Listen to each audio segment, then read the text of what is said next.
Hello, everybody, and welcome to Cantina Social Hour. Happy Friday night. Hope everybody is doing well. Looks like we have a good crowd building in to hang out with us this evening. Really glad to see everybody. Thanks again. We had a lot of fun last week, and the week before that, and the week before that, and we're on a roll. So we're going to keep it going.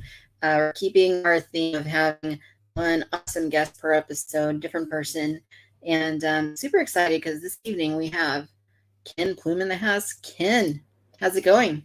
Going well. How are you doing? I'm doing good. I'm excited that it's Friday and we get to do another Cantina Social Hour tonight. Another Friday, ready to go. Absolutely. So, yeah, your collection's looking great behind you. Yes, my layered approach I to love it. displaying It things. Yeah, it's I a little love it. dense. Yeah, looks gives off kind of like workshop vibes. It's the display equivalent of like a collage. I Spot love it. everything. Very nice, very nice. So, Ken, this is your first time on Social Hour. I think last time we talked, I was on. It was on your show that I was on? I guess a few months ago. Yeah, I think it was around the end of summer, beginning of the fall. Oh, okay, a It, little longer ago than I thought it's it been was. it's been it's been a while. Awesome. Uh, Good to see you again. Likewise, yeah, on Force Five, we had a nice conversation about your history of collecting and Star Wars, and it was a nice long chat. Yes, yes, certainly, certainly. Yeah, so this is your first time on Social Hour. So why don't you tell our audience a little bit about who Ken Plume is and why you have all these amazing toys behind you? Longtime collector of things since childhood, and retained a lot of things, and got a lot of things since then. A large swath of interests, and then as far as things that I do, the entertainment industry, author, podcaster, host, producer, author of a couple of books, the Go Team Venture, The Art of Making the Venture Brothers, and The Art of DuckTales that just came out. I worked for Kevin Smith for about almost a decade, producing animation, and I was the producer on Smudcast at the very beginning, and a lot of things. I've done a lot of things. Oh, I lost your audio. You're on mute. Hey, it wouldn't be a Social Hour unless I made some sort of mistake here. Yeah, no, that's quite a resume for sure. So all great stuff. Um, yeah, right on. So yeah, lifelong collector. That's what we love, right? We like to talk about toys, like to talk about collectibles, and when they're related to Star Wars in particular, um, they fit the bill for Cantina Social Hours. So it's gonna be a fun night. It's gonna be a fun night. It's a weird time for collecting. Absolutely. All right, so I want to see who is here in the audience this evening. So, Dodgson, how's it going? Asking about Mandalorian spoilers, I think. So, yeah, we will be talking Mando, Dodgson. So you may want to, if you haven't watched it yet, yes, I'd probably bounce out for at least the first part of the episode, just to be safe. I don't want to ruin anything for you because that would not be cool. Paul, how's it going? Good to see you. Thanks for coming back to the show. Justin, how's it going? Good to see you again too. Pico Obi-Wan, how's it going? With his Admiral Trench avatar there. Love it. Paul, how's it going? Once again, saying hello to his friends there. Nice, love it. Mobile Recluse, good to see you again. How are you doing? Justin, good to see you. How are you doing? Let's see, we've got Micro Galaxy Vehicles. Interesting. Jason, how's it going? Good to see you, my friend. Glad that you are with us. Greg, how's it going? Good to see you as well. Greg was on Social Hour when we did the Jurassic episode a few weeks back. So that was a really fun and very interesting. I watched that. Not a Night. line I collect, but I'm always fascinated to hear about other lines that are out there and the history of them. Yeah, for sure. Alex, how are you doing? Alex, local collector here in San Diego area. Mary, how's it going? Good to see you. We're glad that you're here this evening. And yeah, awesome. Adam, how's it going? Good to see you too. So nice little crowd of swell Cantina patrons hanging out with us this evening.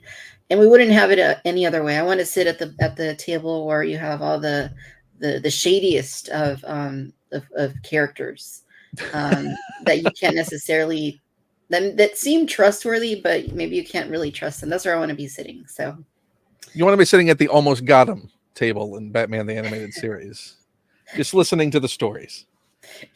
yeah, I kind of forgotten about that. Nice. All right, so good little crowd building. Awesome. So yeah, so I guess, we'll just jump right into it. So, one of the things I wanted to talk about this evening, Ken, was The Mandalorian. Of course, we're 2 episodes in. We didn't talk about it last week. So I kind of wanted to talk about, these first 2 episodes and, where things have been. I guess I should have asked, did you watch the 2 episodes already? I am all caught up. I was not waiting to binge 3 at a time and risking spoilers for that long. So yes, I am all caught up. I have watched Awesome. both currently extant episodes. Right on. Awesome. And I guess before we get into it, I will note that there was a little moment in last week's social hour that was obviously not planned. It wasn't a wardrobe malfunction, so nobody needs to worry about that. But we did have a disembodied voice that was present here as I was doing this with my last guest, and I heard it in the moment. And if you go back and look at the video, you actually see me reacting to it. I go like this, 'cause I'm talking as it's happening. I hear it. I go like this, and then I do a double take. I'm like, what's that? But I didn't know 100% until I went back and watched the replay. And sure enough, the microphone picked it up. So there is like a little, like a knocking sound, and then you hear like a like something like that. I Nobody seem else to was. remember that moment happening. Was that any explanation for it, or it still remains an unsolved mystery? I mean, I think my house is haunted, so It wasn't just picking up a CB radio transmission as that was driving swamp by. gas. My friend Tom Chorlton would say swamp gas.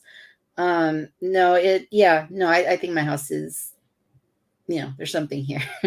So Uh, really, what they're asking for is to be a guest. yes, yes. Disembodied voice guest on social hour. We can share the microphone. I'll just scoot over. We can share the camera, and it'll be a time. So Can't wait to hear about all the tin toys they collected. yeah, maybe tonight it'll happen again, or we'll get something different. You never know. I never expected it would happen when I was live, but it did. So At least you captured it. You have a record of it that everyone can go. But you should clip that out and make that a little short on the channel. yep, absolutely. The Haunted Cantina. I should change the name of this channel to the Haunted Cantina. Like I really should. Just in case anybody is interested, I do have the timestamp on the last social hour. And this happened at, I got to scroll back through my tweets to see what time it was. This occurred at 1 hour, 12 minutes, and 45 seconds, in case anybody's wondering. That's like if anyone wants to see the ghost. Yes, but wait till we're done here and then go back and because we're live right now. And hey, it could happen again. You don't want to miss it when it's live, right? You don't want to miss it when it's live. Yeah, that's how you get that interaction. Right. If you want to ask questions in the moment. That's rare. So ghost person or whatever you are, if you're here, you want to come hang out, we're live. Come hang out with us. They're tidying shelves right now. They're slowly adjusting your displays. Yeah. Everything falls over. I'm like, oh, big mistake. Cool. Well, so the Mandalorian. Yeah, so Mandalorian had been off the air for, what had it been? Like it had been a good almost 2 years. Yeah, 2 years. So because Book of Boba Fett was in the intervening amount of time. Right. So it's great to have it back. It is great to have it back. And these last couple episodes, particularly this most recent episode, I was kind of a little bit blown away, honestly. And I mean, Mando has been like really good over the past couple of seasons, and they've done some stuff that I was like, oh, it's going to be hard to top, Cobb Vanth and the dragon on Tatooine and all that, and it's going to be hard to top, Ahsoka coming back. It's going to be hard to top Boba Fett returning. But then, this last episode, kind of was really like up there. Like it was. You're just talking about R5D4, right? It's Of just course, I mean R5D4 R5D4. Like appreciation. he's the droid of my dreams. He's like incredible. Finally, Like the that spotlight bad he's motivator. long And deserved. yeah, yeah, That's like yeah. he got sick on the big night. He couldn't be the droid in the first film. Now he gets his moment. Now he Now gets he to gets this be moment. part of the adventure. Yeah, who would have thought? You know, you would go back in time to 1977, and he's just like a droid there for like 5 seconds, and he's a thing. But then he's like all these years later, 40 some years later, he's kind of important. It's just wild. Yeah, from plot device to a main character with Yeah, moments. How many people went and dug their R5D4s off their shelves or out of boxes yeah, I know. where he'd been sadly relegated all this time, and now in a place of prominence next to their Mando figures. Hopefully, when Hasbro gives us the N1, they'll bring R5D4 back into circulation for people that still need him. Do you think that might be the unannounced pack-in that everyone has been speculating that set's supposed to have? It probably would be. That would make the most sense. That'd be kind of a harder sell to have at retail. Because it's hard to find R5 in the aftermarket. When was that in Vintage Collection? That's been, what, at least 10 years? Yeah, I think it was like 2011 or yeah, it's been a long time. I think it was 2011. So yes, I can't I can imagine that if they were going to pack in a figure with it, that makes the most sense because they probably wouldn't put that in the main line at this point. It'd be R5D4, and if he is on a card, he'd probably be on a Mandalorian card. It'd be kind of cool. What do you think for that? What was the price point? Because they've talked about there's a threshold now that they're trying to avoid for including carded numbered figures in the sets. Doesn't that sort of go over that price point a bit? It could. I think the N1 is $130, $199, I want to say. It seems so expensive still. It just Yeah, it is. How much was the last release of the Naboo Starfighter, the N1, when it was? That came out during the Phantom Menace 3D line, and that was $24.99. Now, was that? I don't have that. I have the original Phantom Menace release of it. Was it completely newly tooled for that release? Yes, So they have an existing sculpt they're most likely adapting. Although there's a lot of surface detail, I guess you really can't adapt that like you would just a straight re-release of like a repaint of an X-Wing. Yeah, it'll probably I think it'll probably be a brand new sculpt. The new one will, but that was a brand new sculpt then. That's what, a 125% increase in price. Yeah. Oh yeah. Yeah. And even though, I mean, yeah, and it's so good that 2020, like they made it longer, and it's just the proportions are really, really good. Yeah, they should bring that one back too. Like that one would still do really well if they brought it back. It'd also be like $70 or something. Give us a new pilot Anakin from Phantom Menace. So I should check now that I've opened them on the live stream I did last night. I did a mass opening of all the episode 1 figures that I hadn't opened yet. Nice. The storage was just getting ridiculous to have carded figures. It's nonsense, and I wanted to have them out. But I wonder if that helmet, that pilot Anakin from the episode 1 line, will fit on that Padawan Anakin that we've gotten re-released in the year and a half ago. The Jedi version. Yeah. Which, I mean, if you have him in the helmet, he's basically the same because you're hiding the braid and everything. Mm-hmm. Yeah, the one I have in mind is I think it was the 2012 Phantom Menace 3D release. They did it wasn't TVC. It was like the more like kitty line, I guess. And he just sits in the cockpit. He's not like super articulate or anything, but he's decent enough. He has a helmet. It works pretty well. So for the N1 they're releasing now, what do you think? A swappable droid port and Grogu port? You'd have it would have to be. It would have to be. It'll probably be the port, and it'll have the dome that you could like put in there if you want to. You could put Grogu in there. Yeah, Or it would maybe have the to be. Grogu's in there permanently. Maybe there's a permanent Grogu inside the dome. Maybe there is. Maybe there's a little switch underneath it that you pull back and he like pops up, pops down, pops up, pops down. Price justified. Done. Yeah. Yeah. Yeah. It's an app on your phone that activates Grogu in the N1. There you go. And occasionally he'll pop up in the cockpit too. He'll alternate between the bubble and the main cockpit. Yeah. Yeah. That would justify the price even more.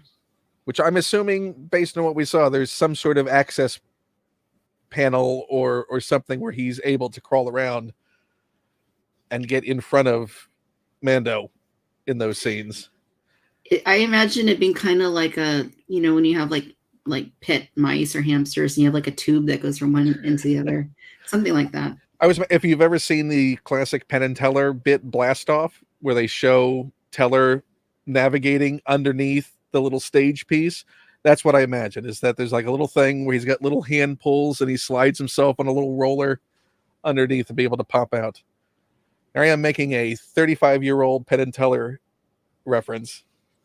Go look up Blast Off, Penn and Teller. It's a wonderful little act. They show you how the trick is done. Nice. So, Love it. but we don't know when the N1 is coming out. What is your speculation? Fall? Well, if they have a price point on it and they've announced that price point, then it'd probably be fall, I would say.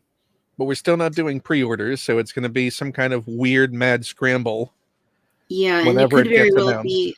Yeah, and it totally could be just like a Hasbro Pulse thing, or like a Entertainment Earth fan channel exclusive type thing that you don't actually see on store shelves. This is the case. I know that even though it costs what it costs, it's still the kind of thing that would be like an awesome like Christmas gift for kids, right? Like, that one like giant Christmas gift or birthday gift or whatever. So I hope it hits stores, but it could very well be one of those like online fan channel has a Pulse type. I mean, what store, if you were to guess, because it would seem like for a vehicle, they'd probably want to make a retailer partnership with it. It doesn't seem like Walmart wants to do vehicles from Hasbro at all. So that just leaves Target as far as a main big box store. Best Buy is off the table. GameStop's off the table.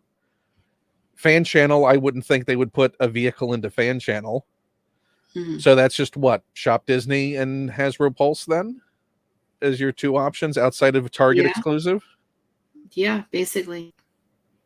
I mean, I kind of prefer a Hasbro Pulse exclusive over dealing with a last minute Target pre-order that everyone's going to be scrambling for. Yeah, definitely pros and cons. I just hope that it's accessible to, whoever wants it. Obviously a lot of kids are into the Mandalorian, and, I think this would be kind of like a high, like, profile thing to have on toy shelves, like at least even if it was just in like the holiday season. But make it available everywhere. The price point seems I'm really confused who the Star Wars line is for right now, and I don't think they know who it's for. Yeah, I think it's geared toward. I think anything Hasbro does that's like Marvel Legends, Ghostbusters Plasma Series, Ninja Turtles, Power Rangers Lightning Collection, Star Wars X. There's so many licenses. It's so hard to keep a track of who has what and where and when. Yeah, like you talk about Ninja Turtles. How many different toy companies have Ninja Turtles right now? Oh gosh, too many. Yeah, no, it's. Too many. But I thought the Marvel news recently was interesting when we're talking about Star Wars, in that they've done away with their retro line or paused it. They've paused their Marvel Legends retro to introduce essentially the same scale, but looking more like modern figures at that lower price point, which I was thinking about and lamenting as I was looking at figures, the lack of a 5 POA line for Star Wars. Just because when we had new projects out, we got so many characters we still haven't gotten. But we have, if you just want a figure of Saw Gerrera standing on the shelf, we got a good-looking Saw Gerrera that doesn't look like it was, a Kenner figure released in some weird nebulous period, because I don't know when they're actually gearing the sculpting now anymore for these Kenner figures, because they even seem sub 1978 figures now in some of the sculpting. Yeah. Like they seem very, very simplified, even beyond what Kenner would do. Certainly at their height in Return of the Jedi. So I kind of wish that retro would go away and we just get just a basic 5 POA to quickly get figures out. Yeah. And before I comment on that, I just want to let the record show that I wasn't touching my mouse, but my camera turned off and I had to go touch the mouse to turn it back on. So just saying. So it wasn't the ghost. We're confirming it was not the ghost. It wasn't me, so we don't know who it was. Yeah, no, from what I'm hearing, this new Marvel line is going to be kind of more like kid focused. I'm not sure what like the proportions are going to be or the aesthetics, but it's sounding like it's going to be kind of more like a kid, like targeted lower price point like line. But we'll see. In general, though, when Retro Collection came out, I thought, oh, that's cool because, I wasn't around when the vintage Star Wars days happened and I didn't have any of this. Well, I did. I had a Zuckuss or Forlum, depending on what you want to call him. I don't know how I got that in the collection. I also had a Tauntaun that was missing one of the horns. I don't know how those appeared in my collection, but they did. It happens. Sometimes kids come over and play, vice versa. Sometimes I know how the Tauntaun got there because I used to be, and I still am, obviously, really into dinosaurs. My grandmother, we used to have this thing where on Sunday mornings we'd go to flea markets and we'd look for dinosaur toys. And sometimes she would go and I would not go. And I think she probably saw that one day and said, "Oh, dinosaur," and bought it. That's what I'm long tail, horns, yeah. Yeah. I mean, it's the bill. Yeah, it's got little arms like that. So yeah, I mean, when they first started doing it, I thought this is cool because I didn't have those figures. Now I can get them and not have to pay, a lot of money to get each of these figures. But then they started doing, the Mandalorian. They started doing Book of Boba Fett, Obi-Wan Kenobi. Now there's more and more coming. And I don't mind those like if they were just like a one-off thing, like, okay, Mandalorian, just do the Mandalorian as a figure. Okay. Do the Book of Boba Fett as a figure. Do Obi-Wan Kenobi as a figure. Right. But like whole waves, and they're just sitting on shelves. Well, why do we have the Grand Inquisitor in a very, very niche novelty line? Right. When you don't have them in what is ostensibly your main 3 3/4 inch line. Yeah, they're confusing, and people, from that I've talked to, that don't really know about Star Wars collectibles, they'll see them on shelves and they'll be like, "Oh, are these like new?" Or it's kind of weird because the aesthetics of them just don't look, to the untrained eye, they look kind of wacky and weird. And even like employees at like Target, they've told me like they don't know the difference between the vintage collection and the retro collection because they look the same on first glance. If you're just somebody working in the toy aisle, you don't know what they look the same. The cards are so similar. And I don't know for a fact, but I kind of suspect that on some level that it is having an effect on reordering the vintage collection. And I know a lot of this is automated these days when the systems show internally that stock is low, they automatically put in a reorder. But there's also manual ways for people that work in the toy aisles to put in those orders.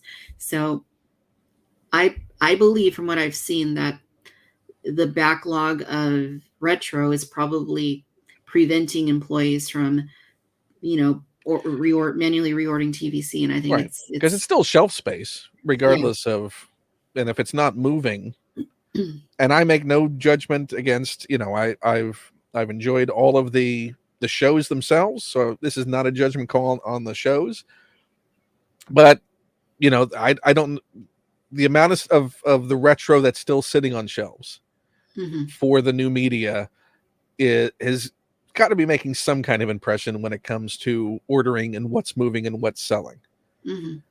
And it feels just like an internal fun thing that got out of hand. Like, let's do this fun little retro line. And now it seems like they're way too focused on maintaining this retro line at a time when probably difficult decisions have to be made about what's going to continue to exist. Yeah, totally. And the biggest reason that they do these retros is price. The return on investment is huge on retro because they are 5 POA and they're very simple figures. They have a good markup on them, and the retailers make good money on them. So it's not really a surprise that Hasbro tried it, people bought them, and they're continuing to do it over and over. But haven't So, they raised the SRP for the new ones coming out into like the yeah, $14 range now? it's interesting because they did raise the prices. I don't know if it was $11.99 or $12.99, but the press release they just put out this week for the ones that are coming for The the Book of Book of Boba Fett Boba Fett, ones? yeah, they're back down. I think it was $10.99 is maybe what it said. So it's interesting. Oh, no, if that was a... Oh, your camera went out again. Yeah. Oh, yeah. Yeah, that's totally, it wasn't me. All right. Yeah, it's Listen, if it just wants to... Hello, Ghost. If you want to join the show, there are ways to be formally invited. yes, there sure are. I'm gonna pull myself out for just a minute, Ken, Okay. and try to resolve this. I'll let you entertain the masses. Well, I'll take any questions that anyone may have in the chat. How's everyone doing tonight? We're being haunted in the haunted cantina this evening. Yes, it's Force Ghost Kenobi making his presence known after a long absence, wanting to weigh in, I'm sure, on the retro collection. Nope, still not there. That is... Yeehaw. So is this not recognizing the camera at all? I guess not. It was. I've never had a problem before, but I'm gonna pull myself out entirely. I mean, we are live. I always say anything can happen when you're live, so it's not too surprising. I'm gonna go and pull myself out, and I'll be back in a moment. I will continue to try and entertain. So Peak Obi-Wan is asking what my favorite toy is. Oh, geez. Let's see. I usually keep the things that I enjoy the most on my desk. My desk is very cluttered with a lot of different things. Boy, what's actually within reaching and not toppling distance? I love my vintage Max Rebo. That's on my desk. So I will mention that. I have... let's see. What else do I have? I have a Darth Vader. I have a couple of Darth Vaders on the desk. Oh, your camera's back. Yes. We were Bizarre. just talking favorite toy. I've been doing this live stream for 2 years and I've never had this problem. So I'm sorry. let me clearly brought this poltergeist to the show. My apologies. Let me clarify. Ghost, if you are here, you're welcome to join us. But please do not mess with my tech because that's not okay. Thank you. All right, yeah. We're back. Politeness counts, Ghost. All right, let's pop into the chat and see what people are saying. I'm sure there's some great comments that I haven't seen in here. All right, so Dodgson did skip out because we were talking Mando. Awesome. Do what you got to do. The live stream will be here to come back to. Greg says, I love the Gungan sub in this week's Mando. So yeah, that's a running joke. I know Greg really wants his Gungan sub to be made at some point. Curtis, how's it going? Good to see you. Huge fan. Love action figure toys. Very nice. You're on in 5. Peak Obi-Wan. It sounds spooky. Let's talk some ghosts. Yeah, I don't know. I don't know what I don't know. Is it just me or does the season seem more streamlined time-wise than the previous two? Yeah, so far. It always has surprised me how quick they move the story along. Like I've enjoyed that the most compared to some shows that will tease out an end game forever. That this show very much is we're already here. We're already at the place. We're already to Ahsoka. We're already arriving at this planet. Like, it seems like they're very conscious of not letting these things linger terribly long. You know, they're short episodes. I think they're like, let's get to the story. Let's get to I enjoy this aspect of it where people say it's toy box play, because toy box play is fun. And it feels like a lot of that is, well, why are we going to wait to see this super cool thing? Let's see the super cool thing. Like, let's go to Mandalore. Why are we going to waste an entire season not seeing Mandalore? Let's go see Mandalore.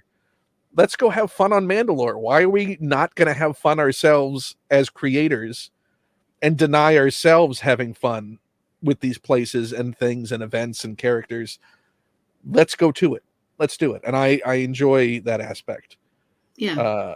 In all the seasons of Mando so far. So I'm happy that it's clocking right along. Yeah, for sure.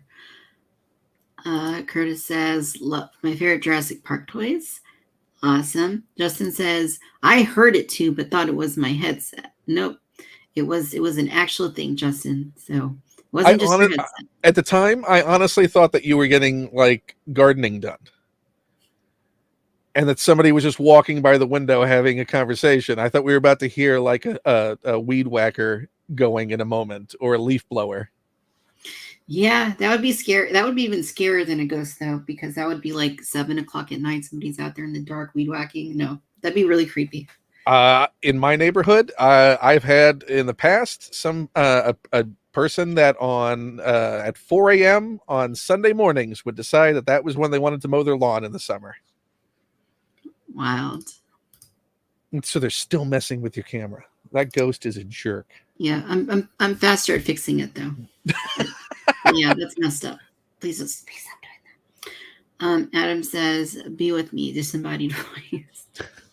maybe it's the force ghost of like an ancestor or something. I don't know. Yeah, they picked a really weird time and weird way of doing it. Geek Strong, how's it going? Good to have you here with us. Curtis, you got a lot of toy action figures. You have no idea. No idea. Greg says he's happy he kept his 12-inch scale R5. Very cool. I assume that's the collector Sideshow series. Well, probably the action collection. If you can confirm with this, Greg, from the 90s. That's what I'm assuming it is. But yeah, could be. Because I have the sideshow when they came out with R2. What now? 12 years ago. Been a while, yeah. Did the R5? That's what I have, the R5 from that. Yep, collection. And there's the Hot Toys ones coming too. Peak Obi-Wan, episode 1, Bo-Katan says goodbye Din Djarin, and I realized she says in season 7 of the Clone Wars goodbye Ahsoka Tano. Oh, so it's Bo's fault. Bo's the one who moves characters along in the series. Fault. It's all her fault. All of it. Everything. Singing Mando. Nice. Pico Obi-Wan says it better be Pili motor that comes with the N1 Starfighter. I don't think it's gonna be. No. I think they will make that figure at some point. I really do, but I don't think it'll be their MO has been kind of basically just when it comes to these vehicles, repack something that exists or retool something that exists. They usually don't do all new sculpts for these kinds of things, with the exception being the Boba Fett starship, the most recent one from Book of Boba Fett. But they did say they will release that figure by itself at some point. But to be fair, that was also a nice swap for them because they were able to ditch a Han and Carbonite and having to make that. But yeah, I kind of would like to see Peli packed in with her droids. She's got what the pit droid, the BD. She can come with that. Maybe a Jawa. Maybe her axe. Yeah, definitely. Bed Bath & Beyond N1 exclusive. That'd be weird. But on the other hand, considering they're not doing too good financially right now, maybe that's not the best outlet to pick. Yeah. On the other hand, though, they might send me a 20% coupon and it wouldn't hurt as much to buy it. What price point for you would seem reasonable?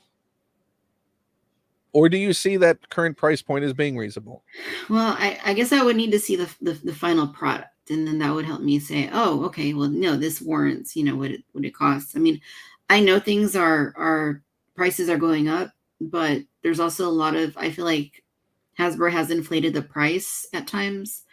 And and I know I said this last week, but when they're out there saying, hey, we're going to actively increase our profits by 50% over the next 2 or 3 years, then it makes you wonder when you see this come out for $130 or a Slave One for $200, like how much of that is actually like because they needed it to be that expensive, So, particularly with a few missteps they've had since making that statement that have hurt their stock price quite a bit. Yeah. So maybe that's not an achievable goal right now for them. Maybe they're reassessing a lot of things in regards to that.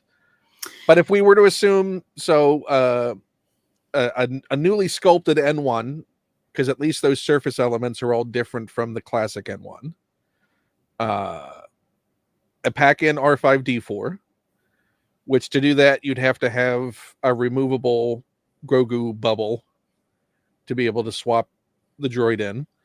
They love to include Grogus, and I think they see that as a major sales point to put a new head on that current sculpt. So let's assume they put a bubble Grogu in there as an exclusive. So let's say 2 exclusive figures, swappable port, same scale as what you have from that release.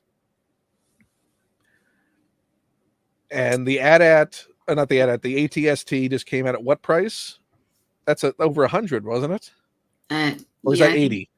I think it's 80. So 80 for a walker that is 99% the same sculpt as what they did the last time. Right. Yeah, I mean, assuming it is the same size as the last one, that's really expensive for what it is. I mean, and I'm sure the deco on it's going to be amazing. And I know they always say like the deco is a big part of price increase, right? But like, I mean, I can go grab it, but it's like I can't imagine like what that is costing that much.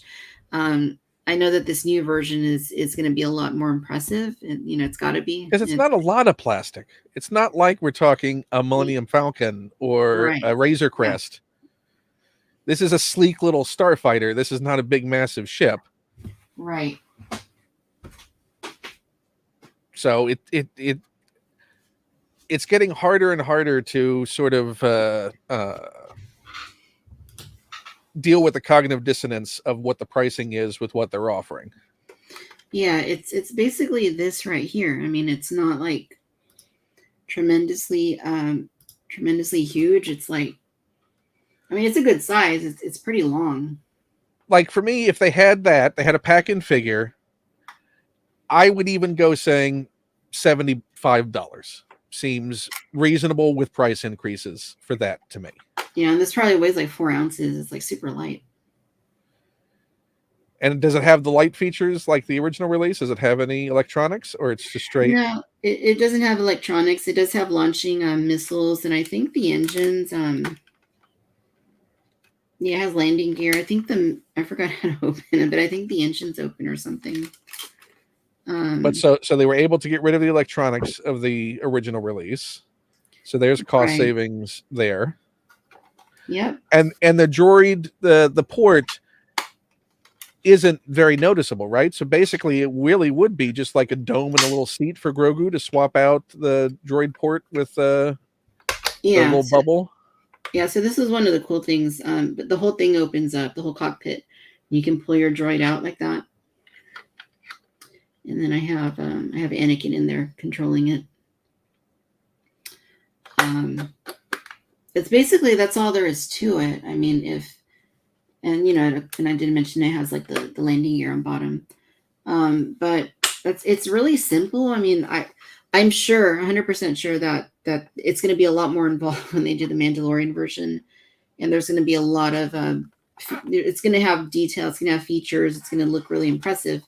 But even so, just given the size of this, given the weight of this, like I cannot imagine this costing $130. Like that would just be like unreal if it cost that much. That totally feels like 75 to me as a reasonable price. Yeah, that would make more sense. But sadly, we know that's not not the case. I mean, the thing that honestly annoys me more than anything else right now is just the weird approach to dealing with people's legitimate issues with how pre-orders were going. Sure. That it wasn't the concept of pre-ordering that was an issue that people had. It was the idea that 70,000 pre-orders show up at the same time because of delays and a lack of communication from Hasbro as to adjusting people's ideas of when products coming in. If they were more transparent about that, I don't think people would have nearly as many issues. Like, Mhm. hey, just tell us there's a delay. Or a heads up, hey, the shipping containers that have been on the ocean for the past year, they're all arriving now. So get Yeah. ready, there's going to be a wave. But the silence is bizarre. And I think that is doing more to erode sort of my enthusiasm for collecting new toys from them. Mhm. Just because if it's going to be you collect toys for fun, not to be aggravated and add to the stress of all the other stresses that Mhm. exist in life. And I don't Yeah. think they understand. I think they understand. I think the fact that they're straitjacketed by probably corporate communication about whether they can communicate on these things or not is the issue. Right. Yeah. I don't think the teams are bad people, No. and I've certainly seen people attempting to villainize the various teams. I think they exist in bubbles, and I think they have massive constraints on them as well. Sure. Oh I yeah. think it's probably in a lot of ways a gilded cage nightmare of working at Hasbro as it exists right now. Right. Yeah. It's not gotta be it's not easy, I'm sure. It's like I'm sure they want to make the most impressive like toy line with all the characters that people want, but it's like you only have so much money to put in your budget. It's like, okay, how do I allocate this budget, spread it around to get the most bang for our buck and also to make the most profit possible, right? So not easy.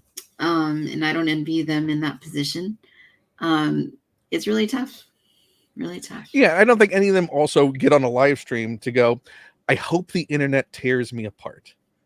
I'm going to go out here and I hope they just think everything I'm saying is wrong and I'm horrible for coming out here and I want to be the punching bag. So let's go out and let's do this. No, I don't think any of Yeah, the team thinks that. totally. So, yeah, I think the toxicity of some of the toy collecting fandom is disappointing and wholly unnecessary for, again, what is supposed to be a fun hobby and is entirely elective. Mhm. And, I certainly have looked at the new stuff come out and go, do I need that? Am I having fun chasing something like that down? Or can I go on eBay or go into a shop and buy the thousands of vintage figures that I don't own yet and look for fun things that I have never seen or never had before and Right. take my joy out of that? Like, of the figures released since 95, how many don't exist in your collection? Is there anything that you're missing right now still? From the modern Star Wars toy line going back to 95. Oh yeah, there's things I'm missing. I have pretty much all the figures, but like I don't have all the vehicles. There's all the newer stuff I basically have, but like if we're talking like Power of the Force 2, I don't have all those vehicles. I don't have like the cruise missile like thing, or some of those weird things. I don't have Dash Rendar's outright, or I don't have every version of the TIE fighter in every single coloration that they've repainted. I don't have every single X-wing variation or Y-wing variation. There's several things I don't have. Is there But anything out there that you don't have that if you found it at a decent price, you would go, wow, this is exciting. I'm excited to get this as a collector. This is fun. not really. anything that I've really have wanted, I've made sure to buy over the years. And if I didn't, I got to a certain point where I was able to go back and get it. So at this point, it's like kind of just like whatever is I can add to my collection now is just like gravy, at least for the Hasbro stuff. But yeah, I mean, there's so much stuff too. It's like you think about there's got to be close to 1,000 modern figures, and there's probably 100 vehicles. And Well, I mean, TVC is about to what, cross the 300 mark? yeah, it's approaching number 300.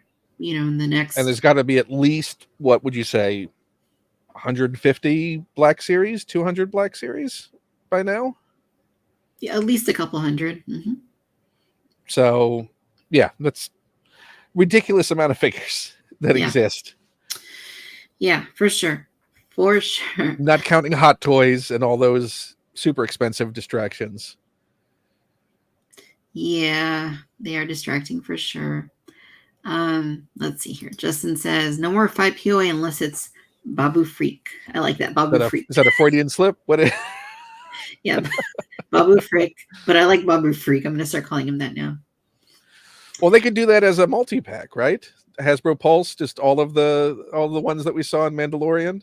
They'd be like super, like the size of like a dime, probably. And they'd also be $50 for a pack of 5. Most expensive little figures ever. Did we get a Babu Frick at all in 3 3/4 scale, like as a pack-in or anything? No, only in Black Series. Mary says, fire up your Proton pack. Yeah, you know what? I probably should do that. Actually, I haven't even opened that. I have it. I have the Proton pack, but I haven't even bothered to open it because really. I just haven't had time. What are you, Robo at Foosh and his Galactus that's been probably sitting there still since the holidays? I just haven't had time. Like it got here like right before I had like medical stuff, and it's just like I just haven't had time to go back to it. Or the room. That's the other thing. It's like, where am I going to put it? Once I open it, I got to put it somewhere. It's like, where am I? You just wear it all day, right? It's a wearable collectible. People will say, oh, she's nuts, but she believes in ghosts. So now's the time you really need the ghost pack. Of all the times that you need to be walking around with a Proton pack in your home, it's clearly now. That's true. I do have. Let's see. I do have the Neutrona one though. I got that handy. And those were sold separately, right? Like if you got the pack, you didn't get a Neutrona one with the pack, right? Right. This was sold separate. And it actually they made this like a year before they came out with the pack itself. Right. But they actually included like a little like an adapter thing because they knew they were gonna bring out the Proton pack. But then they ended up just not even using that system. So yeah, thanks, Ghost. Mess with my camera just as I'm showing something. Ghost is jerks. I know, especially this one. It's like, come on. What have I ever done to you? Yeah, this is pretty cool. It's I haven't turned it on in a long time. So I don't even know if it's like the batteries are. I don't even remember how to turn it on, come to think of it. Are they double A's? I don't remember. It's been a while. Oh, there we go. Well, they work. It works. So where have you been storing that? Oh, it's just sitting on the shelf. Now, did they do a trap release as well? A trap? Yeah, have they done a trap yet? I do, but Hasbro hasn't made one for like a proper trap yet. I'm trying to remember how this. Oh, I think like.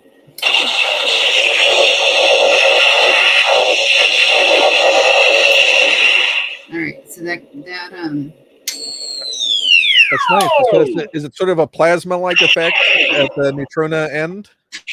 Yeah, kind of like the Force Effects lightsaber type thing. But like is it like that sort of dirty energy of like a Kylo Ren lightsaber, or is it like a clean light at the end? It because the Neutrona had that sort of crackly effect on the end. So right. Curious if they replicated that. Yeah, so it's hard to see on camera, but it does have like a sequence that like it kind of goes up like. So it feels sort of plasma-y as opposed to like a straight Right. just It is glowing like light. there's like orange and purple, but and I think it also had like you can toggle through some of the other settings on it. There's more settings than that, but I can't remember. Are there any sound clips like nice shooting text or anything like that? Or No. cross the streams? Yeah, I don't even remember how to really like. Now, does it just Oh, time it was out and this turn one right itself here. off? Oh, there we go. So now it does Oh, like the the sort slide of for lock and load Ghostbusters. sort of. Ghostbusters 2. Oh, nice. Yeah, it has a few different. Like,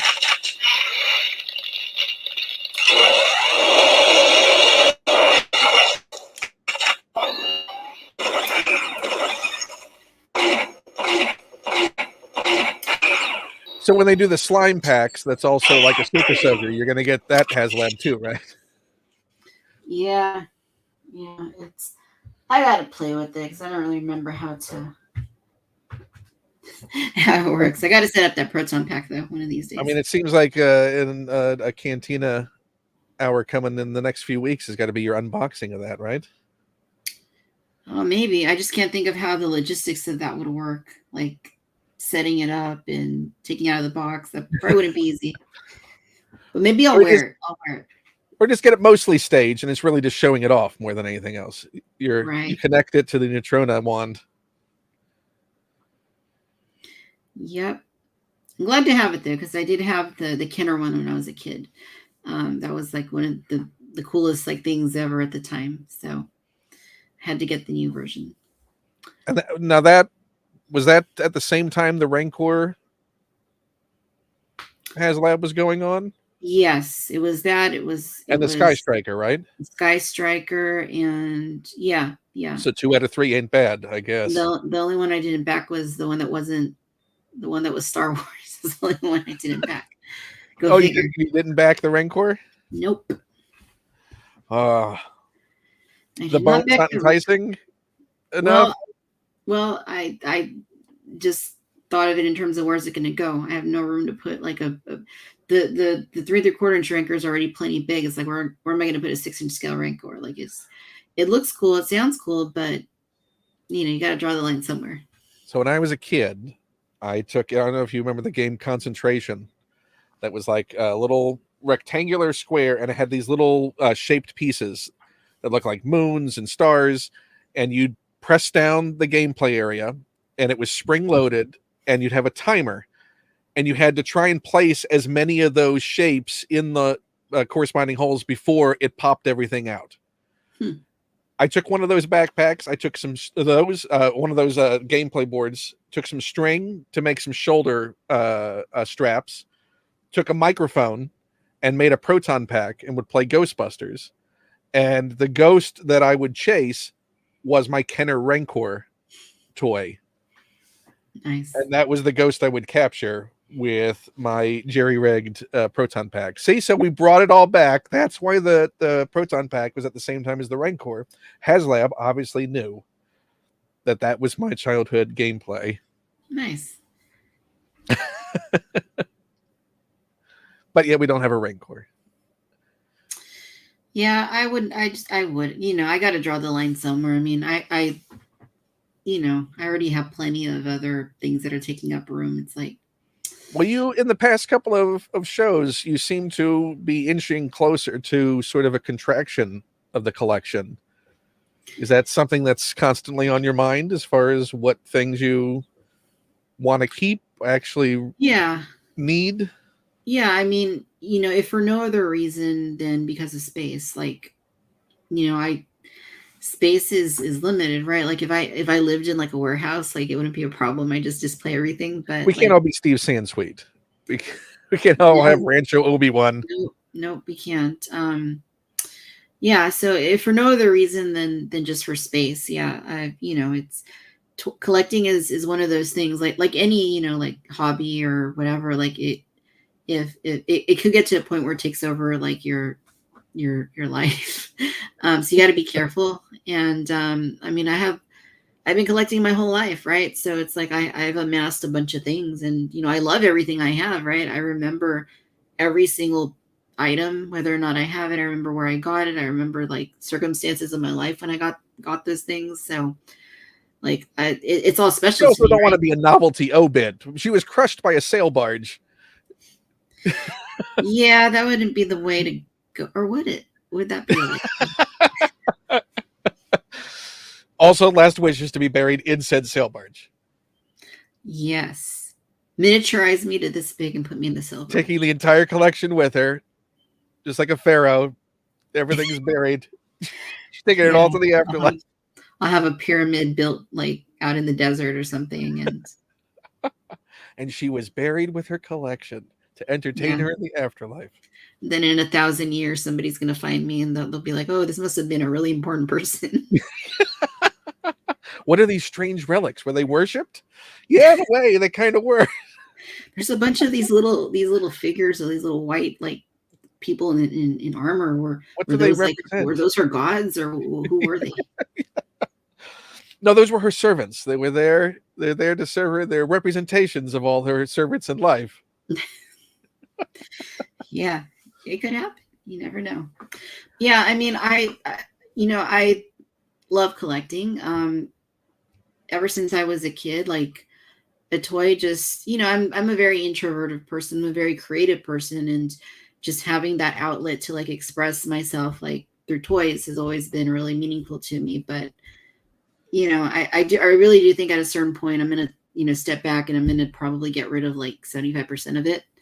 And I don't mean get rid of it in terms of I don't like it, needs to go or anything like that. It's just out of like I think I will get to that point though where I'll need to really reassess and figure out like is this as I get older, like is it feasible to have this level of a collection, and if something happened to me, what would happen to it? So I think I would end up keeping the most meaningful pieces, I guess. I mean, there's some things I just can't imagine like ever like getting rid of, like the sail barge or my 1993 Kenner Jurassic Park stuff that I've had since then, or a lot of my hot toys like I adore. Like I don't think I would ever get rid of them. There's just certain things that I don't think I could ever like let go, but then there's other things that I'm like, well, if I really had to, I could probably scale it back. And I mean, my displays, I have to reshuffle them and switch them out every now and then so that I can see more of my collection. But if I didn't have to do that, if I could just have like a more like curated, like more impressive type display situation that I could, highlight all those really special pieces, I think that would be pretty neat to do as well. Right. Is there a segment of your collection that you think would be the first to go if things needed to be downsized? Well, I think it would come down to property, right? Because I have Star Wars, I have Jurassic, and those are kind of like the two big things that I collect. Mostly Star Wars is the biggest, always has been, always will be. But then I also have, a good bit of DC. I do have Marvel Legends, not all of them, not nearly all of them, but I have a good fair bit of them. I have Indiana Jones. I have stuff from the Kenner days. I have like Swamp Thing and like the Robin Hood figures, like just random stuff from Right. the 90s. I have Independence Day stuff from 96. I have I do have Power Rangers like Lightning Collection. I have a good bit of Ghostbuster stuff. I have a good bit of Ninja Turtle stuff. So it would probably come down to which of those properties can I live without? Which of those properties do I not need? Can I live without Power Rangers? Like, Can you just wholesale get rid of, and like it wouldn't make an emotional dent in the same way something else would? right. And even if the answer to that was yeah, I can't. Maybe I could live without everything except for like the main core group of Rangers and I don't know, Rita Repulsa and Lord Zed, or just something like that, where it's manageable. Same with Marvel Legends. Like I usually go for like the MCU figures. It's like, do I need to have Iron Man and all of his suits from Iron Man 1 to Endgame? Like probably not. Maybe I could just pick like one, like that kind of thing. I think that's what it would probably be more like before I got to my more prized type franchises that I collect. Right. I certainly have gone through those sort of contractions for various reasons. There was one time I was trying to do like a take my nephews and sister on a trip and needed to raise some funds for that. And I looked at it because at one point I had nearly all like the World of Simpsons releases from Playmates, and that was a lot of characters that were released in that line. And I looked at it and went, you know what? I can save just the family and like a couple of characters I legitimately care about. Like I'll keep my Troy McClure, I'll keep my Phil Hartman characters because I like those characters, but I don't need all of the B sharps. I don't need all of these things. And if somebody out there really wants them and it helps me achieve this other thing, otherwise they're all just sitting in the attic. They're just in a box. And at what point is a collection just basically the end of Raiders of the Lost Ark? Uh-huh. Are you just looking at a warehouse full of stuff that will never be opened and never be seen and never be appreciated? Are you just a warehouse? That's the point where I have to continually think about. And I've done, the pandemic was great for going through boxes and looking at things. And I've gotten rid of quite a bit in the past couple of years that just sat unopened. Or stuff, I was on a lot of press lists during the 2000s, and a lot of stuff came, and that stuff I would review it, and then it would just go in a box upstairs. And so a lot of that was like, I don't need this. I don't even particularly like this. I wouldn't have bought this. This just came to me one day, and I did what I was supposed to do with it, and then it went upstairs. So, stuff like that. Or, do I need 57 versions of the character or do I have one good representative version of that property or that character? Right. Because there's aesthetic things where you look and go, and maybe there's, just as an example, I'm just throwing it out as like a hot toy. Yeah. Let's say that you got a Thor that they first released back in 2010, but now you look at a Thor that they released 2 years ago and you're like, oh, that looks a lot better. The sculpt is better. It actually looks a lot more like him. The paint is better. Do I still need that other one that's sort of a dodgier version of this? Yeah. Or can I get rid of at least some of these Iron Men? Because can I have just maybe one or two definitive Iron Men, and that's fine? So that was a lot of ones that went so many Iron Men. So many Iron Men were able to go. Because I was like, oh, there's only really one or two suits that I actually aesthetically really liked. I don't need 30 Iron Men staring at me in slightly different suits and color configurations. Yeah, no, definitely. That's a big part of it too. It's like, they're constantly coming out, all these companies are constantly coming out with remade, new and improved versions of some of the same stuff. So like the photo reel, that being a game changer for re-releases. Totally. I'm going to head into the comments and take a peek at what's going on. JK, thank you for the comment. Glad you are enjoying the live streams. Single songwriter, good to see you. Thank you for coming in. Don't fear, it's just Ben Kenobi stopping by. That'd be cool. If it were Ben Kenobi, I'd be okay with that. But it's not me. Just don't know. Here's the question for you, Ken. What is your favorite toy? I did begin to answer that as I was going, because I keep a lot of stuff just on my desk, like the things that I actually mostly care about. I do have an affection for I don't know if you can see it, there's a Kermit the Frog slightly behind Grogu. You can't really. Do you remember Master Replicas put out the replica Kermit the Frog in the mid 2000s? It was a poser, meaning it has a wired armature, but it was essentially the photo Kermit the Frog replica. So that sort of came about. I helped facilitate that being done at the time in connecting Master Replicas for the person who had Jim Henson's patterns still and could build the prototype that they then could take the patterns from and make those things.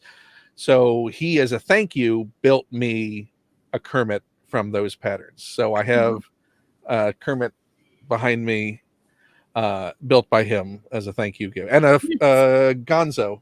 You can sort of see Gonzo behind Grogu as well. So I have a Gonzo and a Kermit back That's really there. cool. Yeah, I can see him. Uh, Nice. Next to that Galactus that is hard to Yeah. find a place to display as well.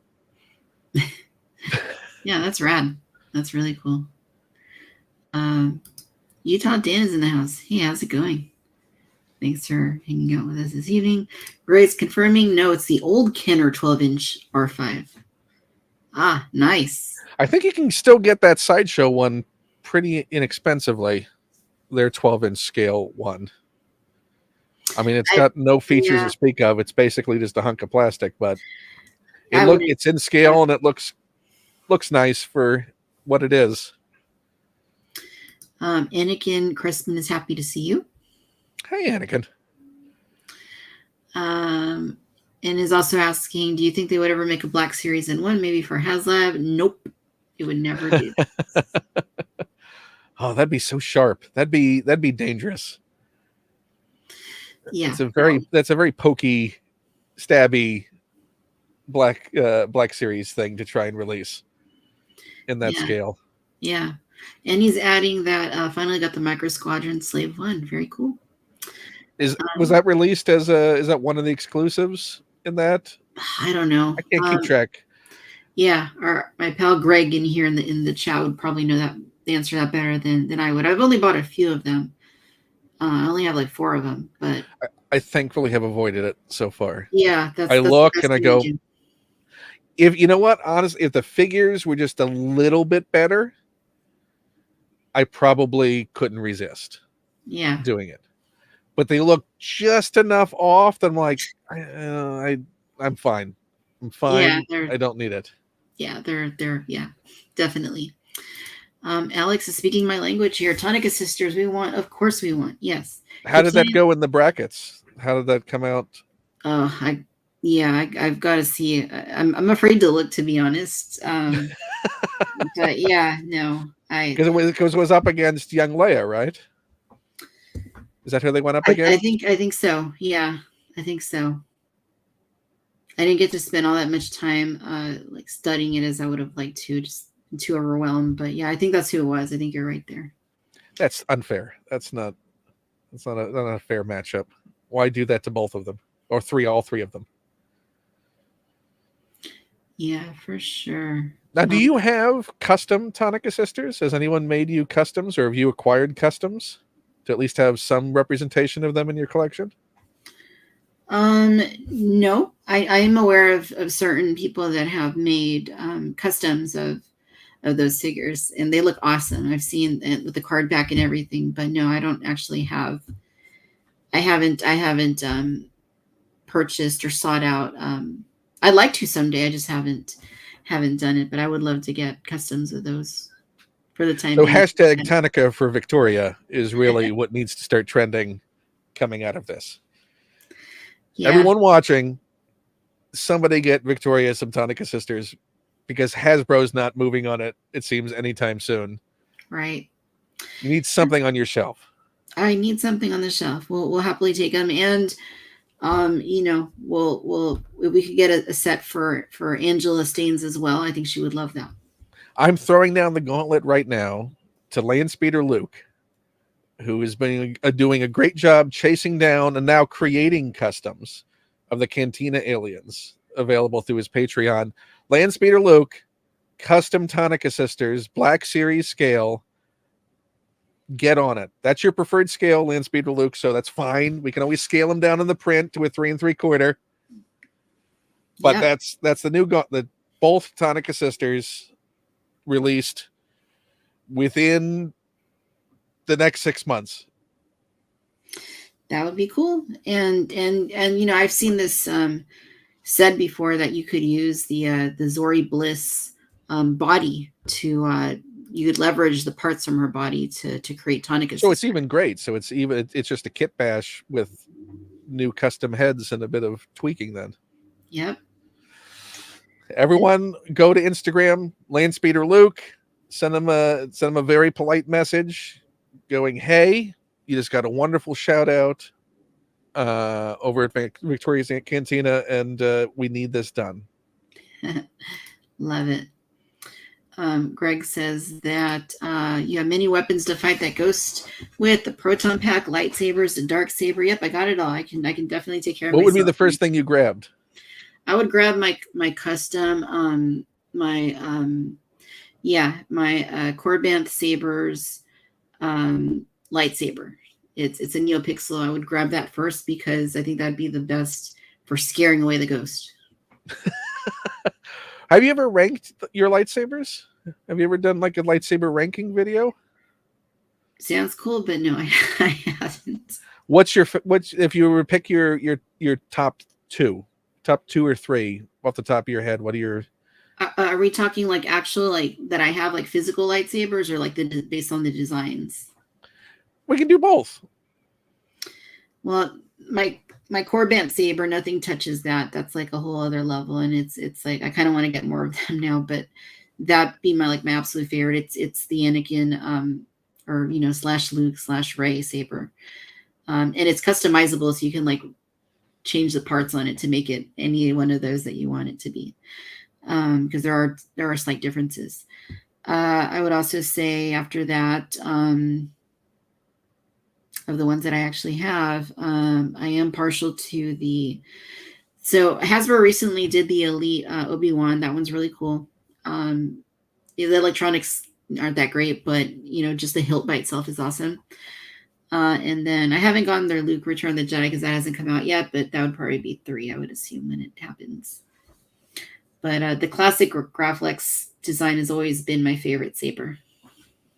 I think I have. I have the Master Replicas release of Episode 3, Anakin and Obi-Wan. Both of those. And then I have their Force FX, the original Force FX releases of Luke, Obi-Wan, Vader, and I'm pretty sure I have the Mace Windu they did too.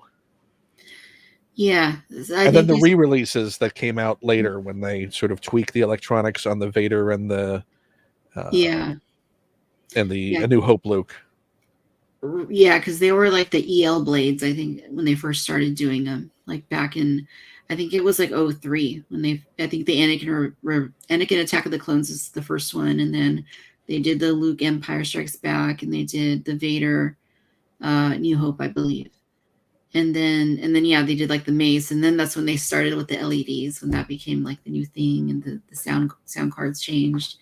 But yeah, the tech has really changed a lot over the years. And I just wish that Hasbro would catch up, and that Disney, when they do their legacy sabers, would improve the electronics. The hilts themselves are nice, but when you it's also just the way that LED light works. In that, what I think is it the green that's the least impressive of all to try and do in a glowy LED.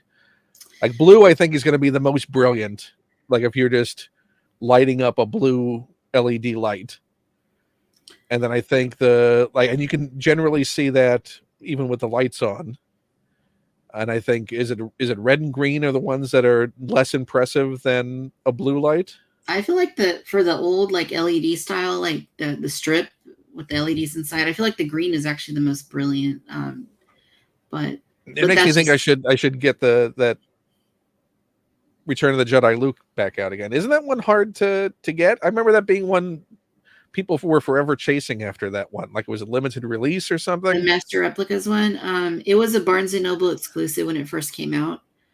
I don't remember if they sold it online at all. But yeah, that's the only place you could get it for a period. No, sorry, Borders is where it was. Borders.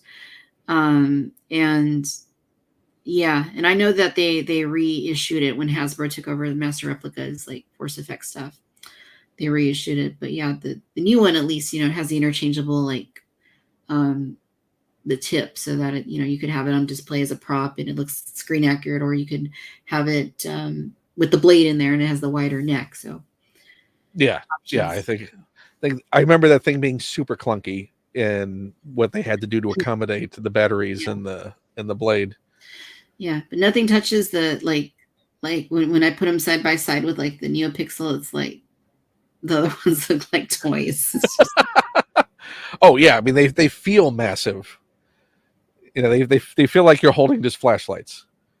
yeah, I'll do a demonstration, but to do that, Ken, I'm gonna have to have you entertain the masses once again for just a moment. I'll try. I'll probably fail, but I'll try. Hello, masses. Uh, let's see if there's any other questions that I can see in the chat or anything you would like to ask. Well, we're waiting to hopefully see some super cool lightsabers. The Bo-Katan helmet, Peak Obi-Wan. I haven't gotten any of the Hasbro Black Series helmets yet. Do you have a larger collection of those? Do you enjoy the helmets? I thought about getting the Vader one that came out recently, but then it's that whole space issue thing again, of investing in something like that and trying to find a place to put it, because I would hate for it to sit in a box if I got it.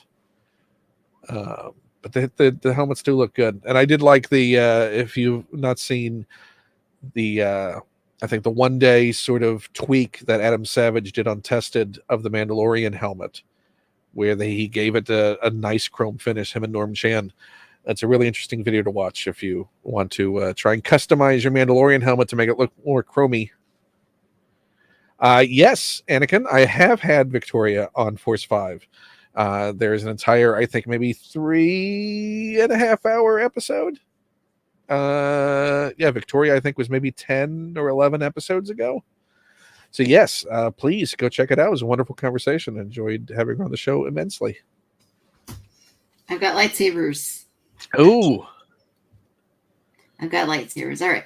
So I'm just going to demonstrate here for a moment, providing that my camera cooperates and it doesn't become,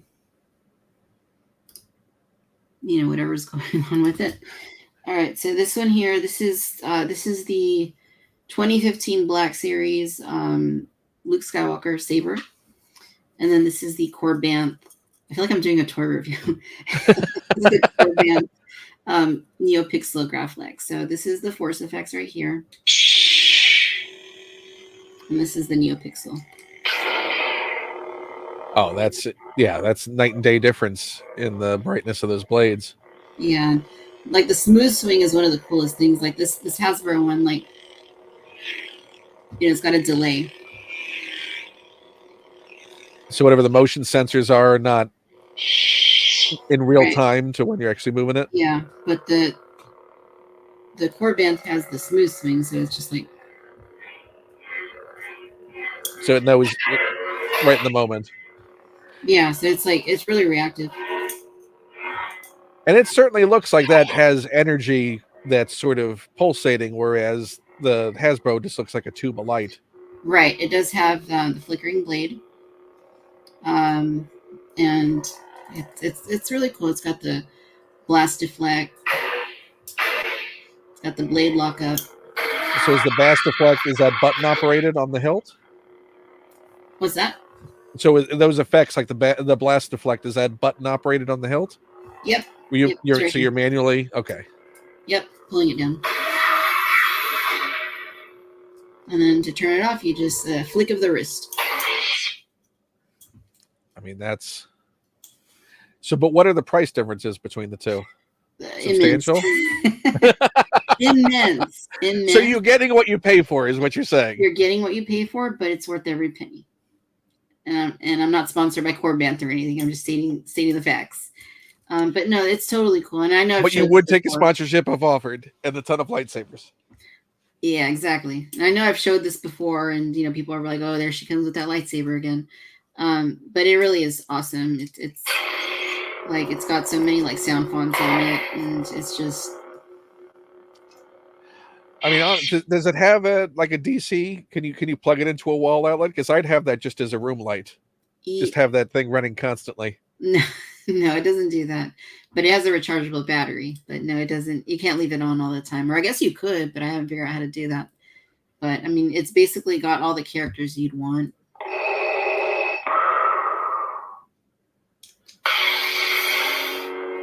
So, can we get it to say wizard? Is that one of the clips in there? Who? Can we get to say Wizard? Is Wizard one of the clips in there? You know what? I could probably add it to it. Please add Wizard. That would be. It does the dark saber, but no, Mando. I think he just says. I think he says like I don't even know what he says. I'll have to look for it on here, but it does have. Ow, this is heavy. Yeah, it says something. I am a Jedi, like my father before me. I would, if I had one, I would probably also add some clips from Corvette Summer. He stole my car. If you're not with me, then you're my enemy. You're gonna pay for all the Jedi that you killed today. Only a Sith deals in absolutes. So is it just like a USB connection to update it with new clips? Yeah, it has an SD card, so you can. Okay. I haven't done it. I'd have to learn about how to do that. But yeah, you can. So you could add sound clips of yourself as well. Oh, nobody wants to hear that. It's your lightsaber. You can do whatever you want with it. Darth Plagueis the Wise. Yeah, I could do that, but I don't think anybody wants to hear me on my lightsaber. This Just do it. I Just certainly do it wouldn't in want there. to. Is Palpatine's do it for the It does Dooku say, execution in there? Yeah, it does say do it sometimes, but it depends because even though like it's the same, like I can go to the Darth Sidious sound font, but sometimes it says, "Do you ever hear the tragedy of Darth Plagueis the Wise?" Sometimes he says, it says, "Do it." Sometimes it says, like Skywalker Unlimited power, more powerful than either of us. Yeah, it says different things, so it just like it switches. What was I looking for? Oh, the dark saber. Don't insult me. Ventress. I can bring you in warm. Oh, there we go. Or I can bring you in cold. That's what he says. Yeah. You got some new Mando lines to update. Yeah, I need some new lines. Why is it so heavy? I cut myself. Yeah. Is it supposed to be this difficult? Maybe you could also have it say, "Give me to Bo-Katan," so that I get used more efficiently. Boy, night and day difference between the two of them. I know. It was like, wow. And it was a nice moment to see that she left it there. Yeah. She used it. She's nice. She used it in the moment. And then she gave it back. It's like when you're a kid and you need to borrow somebody's pencil, it's like you can either keep it or you can give it back. What choice are you going to make? Yeah, it's a character-defining moment. Exactly. I think she also sees that there's no upside for her keeping it. True. Like she can't, and certainly within her own personal ethos at that moment, she's not going to accept it. Sure. Yeah. She would know the foundations that she was building that upon were rotten if that's what she were to do. Also, Din doesn't care. I think if she just went, "I'm keeping this," he'd go, "Thank you. I asked you a whole season ago to do this. I'm out of here. Let's go, kid." Yeah. I took a bath. I'm done. I almost thought for a second, like in the first episode of the season, that when she asked if he still had it, that he was gonna like pull it out and like hand it to her, like, "Here, I told you, take it." But I'm sure it went through his head. I still don't think he cares. I think it means absolutely nothing to him. Right. Which is interesting because he's so like he's so like into like the way, right? Like the Mandalorian ways, but like that part, for whatever reason, the dark saber, like it's just, I don't know. It's weird. He's kind of being a little selective. I wonder why. But the armor didn't take it away from him either. I mean, it's a nice counterpoint to Bo is that they both like, "Oh, darksaber, yes, here you go. You get it back. This is yours. Let's see what you do with it." Yeah. Although Paz Vizsla really wanted it. The Vizslas are all jerks. I mean, it's well established. That is true. They are. Is jerks. They are jerks. I worry about his supposed kid that may have been the young Mando that we saw. Yeah, doing the ritual at the beginning. Which is like they can't take their helmets off, but never mind. I don't know where I was going with that. Anyway. Well, I mean, he didn't have his helmet yet, so it was that was his. I guess that was the last time any of them would ever see his face. Right. I guess I mean like Paz Vizsla and his like wife or whatever. Like, anyway.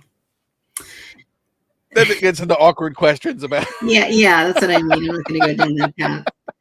But I will highlight, Justin, the sound on VC Rocks. Thank you. Alex, still talking about the ghosts, or maybe I'm a little far back in the comments at this point. But I mean, they're still present. They're still making their presence known. Yeah. So do you have just the one saber from them? Which, I mean, it seems like when you got it, you pretty much don't need any other ones other than just you getting a different hilt each time, right? Yes. You're getting all the light and sound options no matter which one you get. Right. And they do update them. So like every few months, like if you buy like a saber from them, and this one actually took like 6 months to get. I did have to wait a long time to actually receive it. I had to pay up front and then wait for it to come in. But once it came in, it was worth the wait.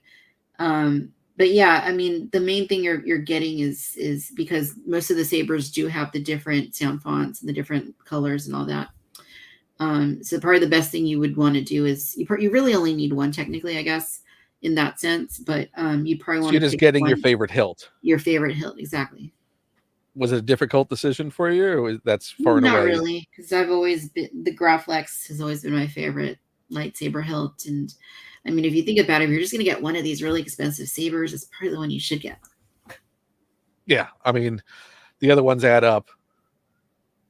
Yeah, I do have quite a few of the Force, the Master replicas, and the Hasbro ones, and several of the Disney Legacy ones. So I buy those just for the hilts, right? Because I love the hilts, right? The different ones. But for having something to just swing around, this nothing tops this one so far. So just in a meeting or just lazing about on the couch, just swing your lightsaber around. And yeah, I can't take it to work though. I tried one time and I couldn't. So too distracting for you. Yeah, well, she's not still in there. She's just swinging that lightsaber where we're supposed to start class an hour ago. Well, yeah. The main reason is because it's even though it's a fantasy object, it's still a weapon. So yeah, you can swing it and it would still hurt if connected. Yeah. And if it got damaged for any reason, it would hurt even more. Yeah, I would take one of the Hasbro ones if I was going to take one like to work or something. So if you were going to get a second one of those, which hilt would you get? Kylo Ren. How is their Kylo Ren now? Is that it's amazing. The energy effect it's even on that? More expensive than this one though. Did they do a dark saber? They do a dark saber as well. How is their energy effect on that compared to the one that? Oh, yeah. From what I haven't seen in person, but from what I've seen in videos, it's really it's better. I have the Black Series Dark Saber, and I'm very happy with it. It's great. Actually, it's held its charge for well over a year. I haven't had to recharge it. I don't use it that often, but it's. I wonder if that's because it's essentially just white light, as opposed to. Yeah, I don't know. I don't know exactly, but it's also not all throughout, right? I mean, is it basically just like it's there are portions of it that it's on the edges only.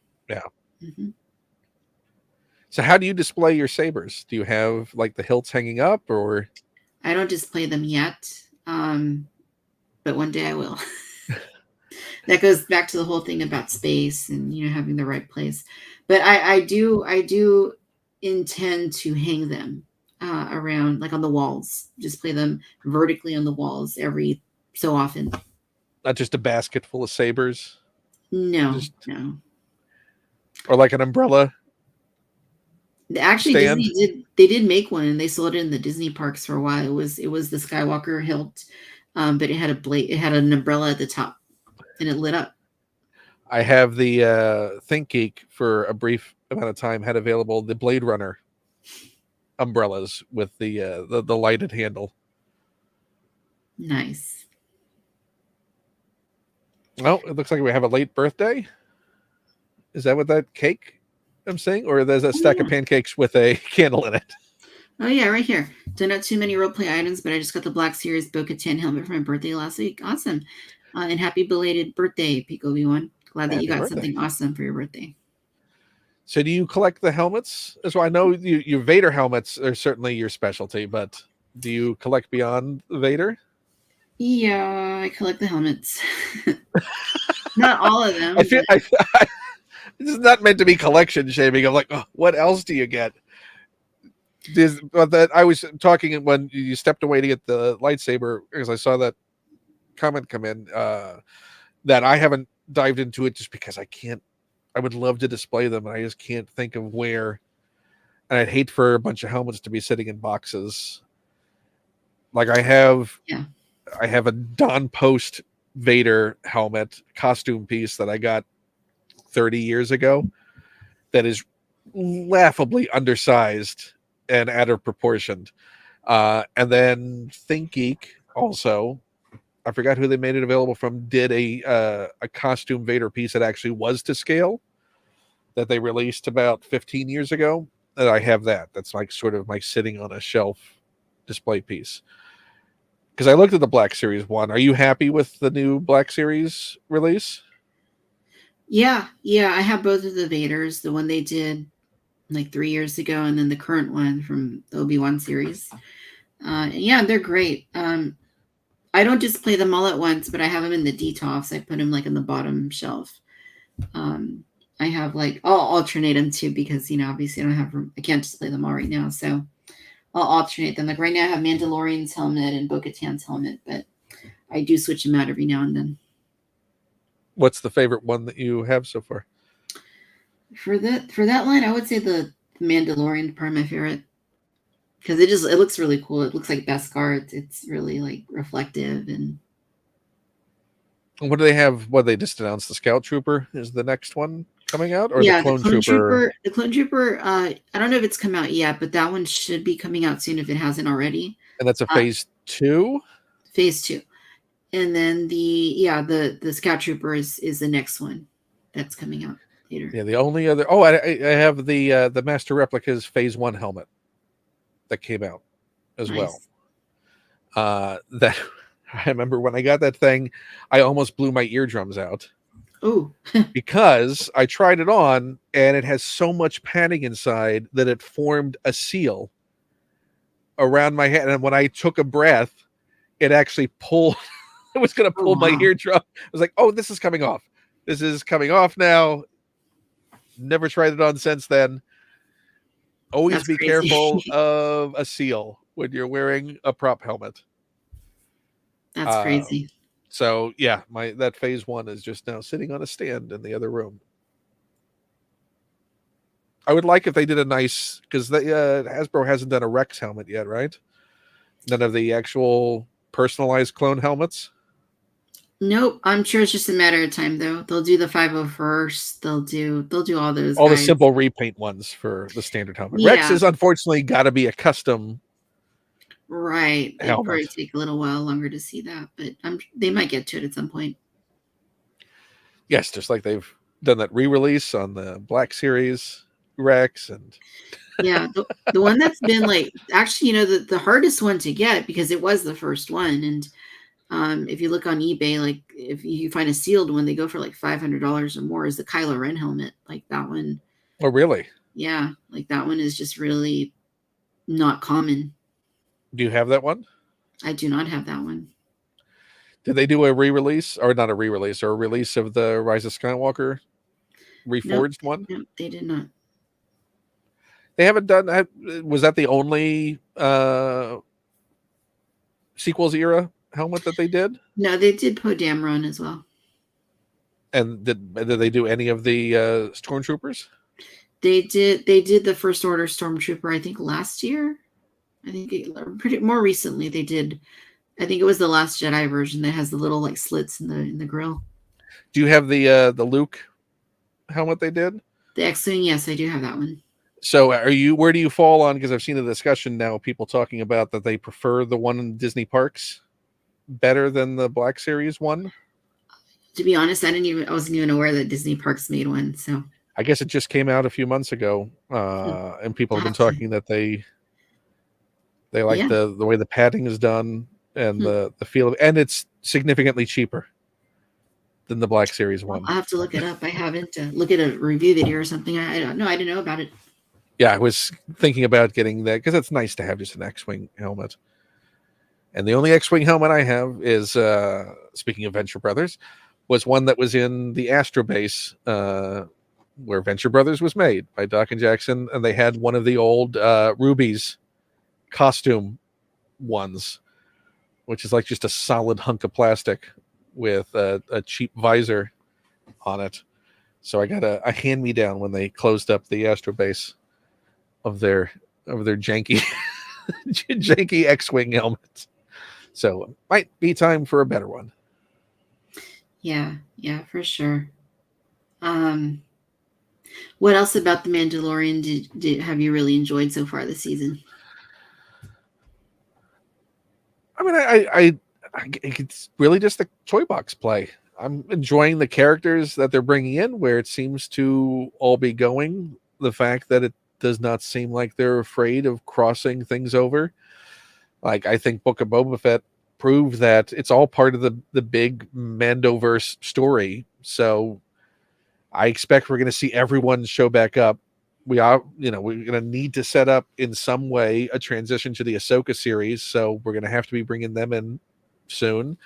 I think we're going to see Sabine before the end, because I don't see how you can do a big Mando story that involves the Darksaber and cut out one of the main wielders of the Darksaber that we know of in Star Wars, who we know is going to be a main character in Ahsoka.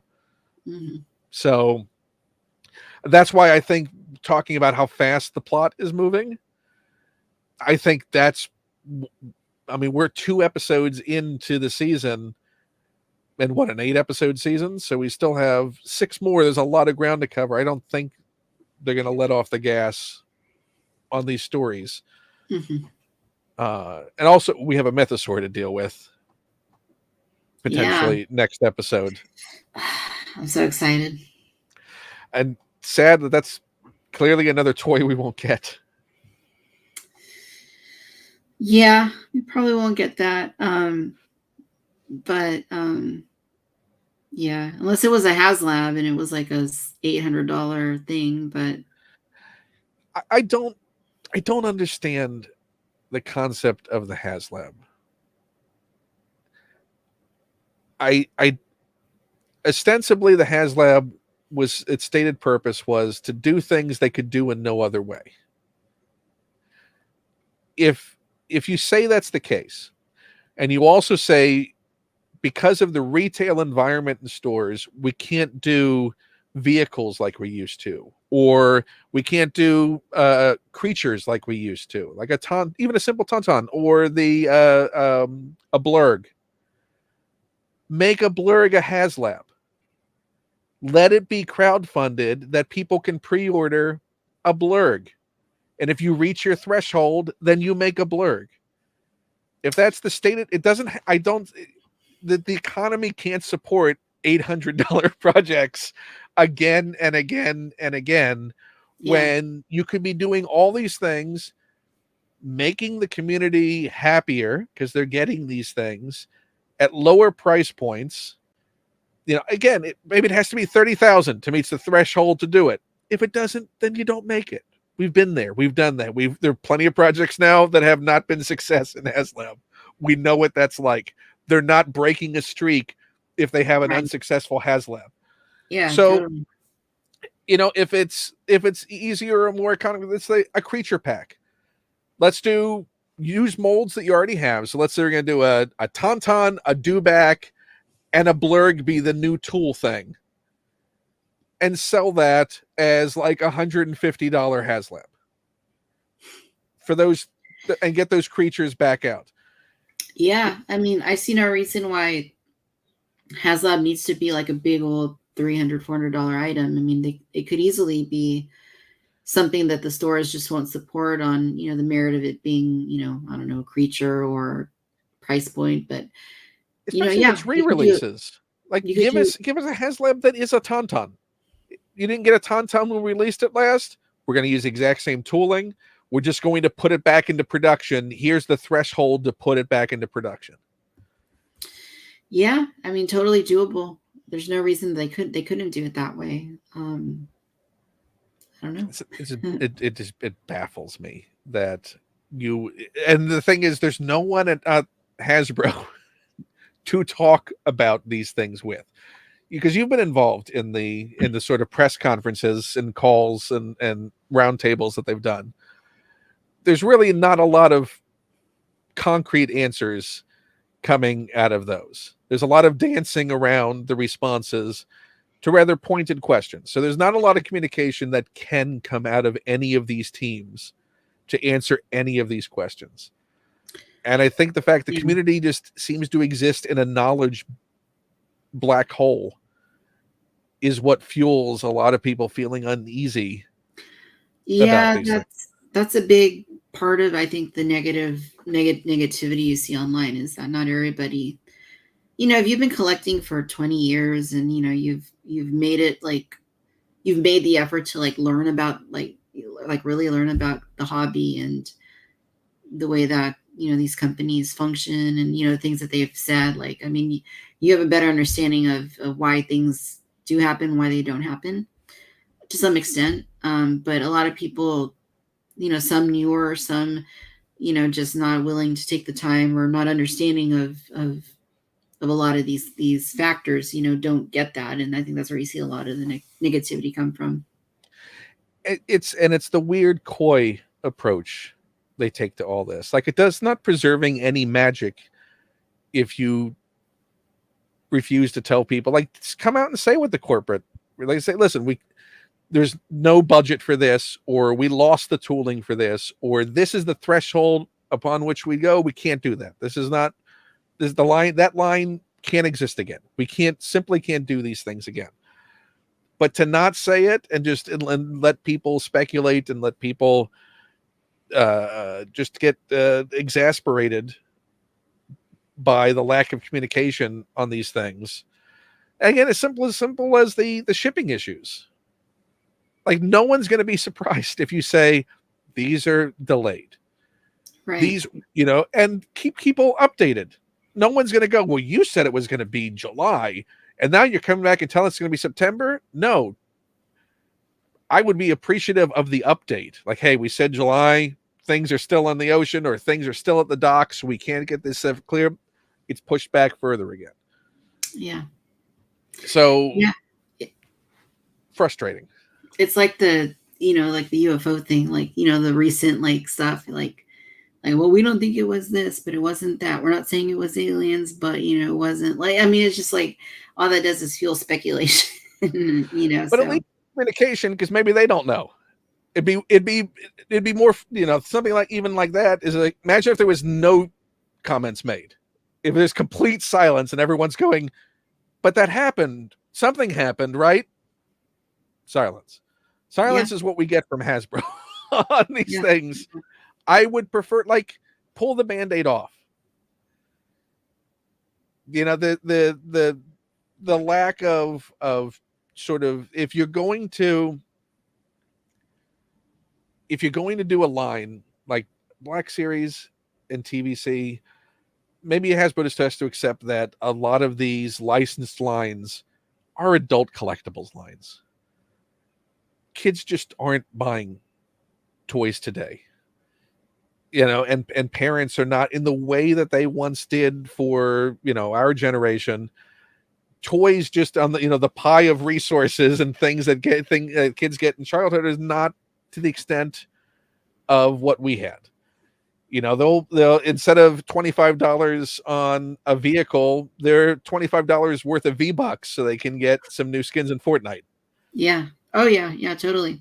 So if we're your adult audience and you're Hasbro, you are, as Wizards of the Coast issue and the Dungeons and Dragons issue, you are super relying for the overpromised nature of your financials and your company, relying upon that market. Be straightforward with that market. Accept what you are now. Accept or go back and reassess what you're doing and make it a more inclusive company when it comes to the audience, which means dropping prices. Because that's the threshold that ultimately is going to strangle them. Yeah. It'll be that. It'll be this whole thing with pre-orders. I mean, it's been a mess, right? They either ship way late or they ship way early. Either way, it's like you're not ready for it. So there's been that. There's the distribution stuff still. There's so many, and the biggest one, the price increases. So many issues that are just like, compounded and really affecting people's enthusiasm for this hobby. And eventually there will be a breaking point, if it keeps going in that direction. And it's not what anybody wants to see, but it's trending that way. I don't know how long it'll take to get there, but at some point or another, if things don't get figured out, it's just going to kind of implode. Yeah, I don't want to see an announcement of a toy I should be excited about, and I meet it with dread, because I'm like, oh, what's going to be the process of getting this thing? Like, is it going to be a nightmare to get it? Is it going to be a chase? Yeah. To try and be on a website for the 30 seconds of the pre-order window before the allotment is gone, and then I go away annoyed and disappointed, and then find out that 6 hours later, unannounced, they dropped another allotment on the website that were also gone in 30 seconds for the handful of people that happened to be on the website at that time, or saw someone on Twitter go, I just did a pre-order and they're back in stock. All of that just so frustrating and annoying about that, and the fact that they don't talk about it. Has there ever been a thing in any of these communications you've seen from any of the teams where they say, we know that the pre-order process with retailer exclusives is a frustrating process? Not in those terms. which are pretty guarded, low-key terms in which to say that there are issues that people have been frustrated by, like acknowledging that there is a frustration out there with it.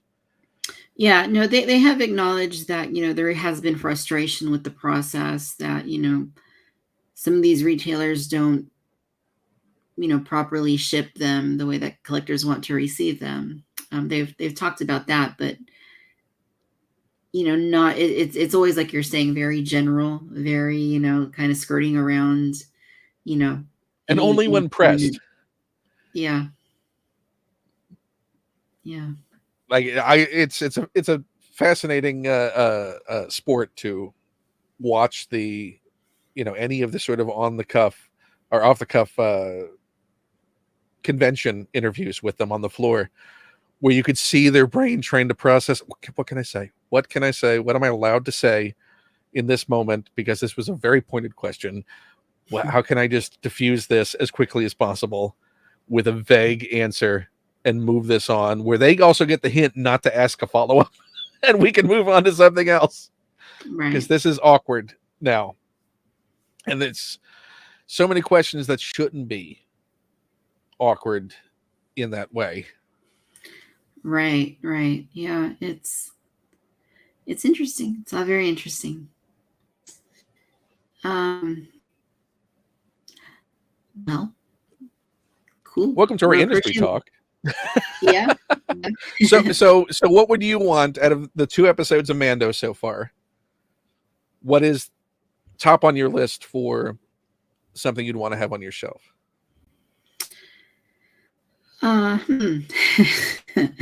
Well, one thing I think would be awesome, and I don't think it's ever going to happen, but whatever creature that was in that last episode with the mech suit, that would be super cool. That would be the kind of thing they probably would have made 15 years ago, without question. Just something like it's just a matter of time for them to do that. But it would have been a $15 Walmart exclusive or less. Yeah, that would be really cool. I don't expect to have it on my shelf. With 5 or 6 loose weathered Mando helmets that comes with it, so you can set the trap with a Mando helmet. How do you catch a Mandalorian? With Beskar, I guess. Yeah, I mean, a Mandalorian playset. Why not? Yeah. Um, And he'd have to come with yeah, his little spinny rack for desanguinating with a little yeah, pump. like a place that, yeah, and at the very bottom it has like the water, right? So you could actually like fill it with water and make your Mando walk in it and then get Oh yeah, just the attacked by. steps and a big hole that he he walks right into. Yeah, I still I haven't can figured make out Mando sink. I still haven't Have figured a- out if he just like lost his footing and he fell, or if like the mythosaur like Oh pulled no, him I don't think in. the Or mythosaur is involved at all. I think that because that was way down and yeah, was clearly woken up by Bo. I think he just walked off the edge, and he wasn't wearing his pack, and he's wearing his armor still. so he So just he's went. gonna drop like a stone. I just love the idea that Din is like the eternal idiot when it comes to everything on the Mandalorian.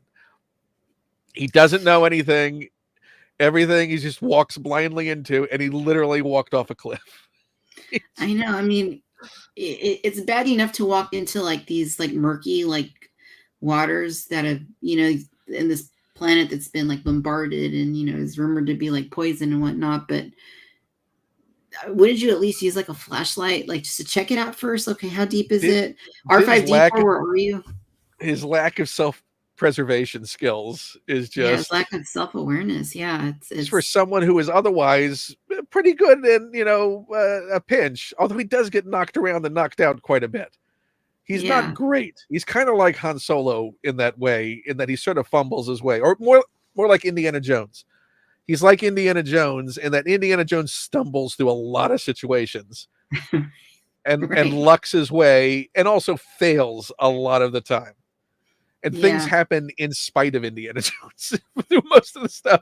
It's Yeah. not because of anything Indy does. And It's Mando, it funny. seems that way. Yeah. It's funny too, because like when you see Mando like hop off the N1 or whatever, like you see him kind of like get off, he's like like he's got like his back hurts. He's just kind of like, like slowly walking. And yeah, so it's not surprising, I guess. But yeah, he's definitely he needs to be a little more careful, I would say. I don't know if he Take your can armor be. off before you get in the pool. Yeah. Or make sure that the steps extend and there's a floor beyond the steps. Yep. But yeah, so the show, who knows? I think again, the toy box play aspect, I don't think we're not going to not get a mythosaur fight. Because there is a world where Bo sees it. Bo has this sort of revelatory moment of like, oh, the myths are real. I saw this thing. It does exist. Doesn't mean you have to fight it. It's more towards Bo's story. It almost is more important if Bo's the only one who saw this. And she has to come to terms. Din didn't see it. Din was out, they didn't know anything that's going on. Grogu didn't see it. But Bo had this moment of interaction with, after explicitly stating and being rather like, there's all myths. Yeah, it's just some water. Yeah, he fought a mythosaur, whatever. They don't exist anymore. It's fine. Where she had this intimate moment with coming face to face with the legacy of Mandalore, and that maybe these things did exist and are important, and maybe investing in that has a purpose. So I'm also fine with that remaining an intimate moment for her, but I don't think this show is going to not give us a mythosaur encounter. Right. Oh yeah. There'll definitely be more of it. I don't think they would just tease that and not bring it back somehow. I think we'll see it again, and it'll play a pretty big part in this season somehow. So should be interesting. Should be fun. I don't know how he goes back and proves that he bathed in the living water at that point. Does he like take back a bottle full? Is it like a souvenir? Well, Like, it's like this today. is like a bottle of Mississippi River water. It's like, this is a bottle of water from the living waters. I did it. Yeah. I mean, it's like today, we would take a picture of ourselves there, right? Or a video. Like, oh yeah, we There's did no it. selfies in the Star Wars universe. Yeah, There's so no weird. He's not live blogging he's not uploading a TikTok of him at the living waters. Right. Oh man, dude, there's a mythosaur. Oh my god, run. Although it's going to be hard to top the crate dragon when it comes to scale. Yeah. Yeah, I'm really excited. I really dug this last episode, and when we get off here, I'll go rewatch it because yeah, I really enjoyed it. But yeah, I'm really looking forward to the rest of this season and seeing where things go. It's going to be fun for sure. What was the is it LBT Electric Dino? What is the Red Rex? Oh, the Red Rex. So Oh, is that a new Jurassic Park toy? yeah, so the original Red Rex was the Kenner Red Rex in 1993. And it was,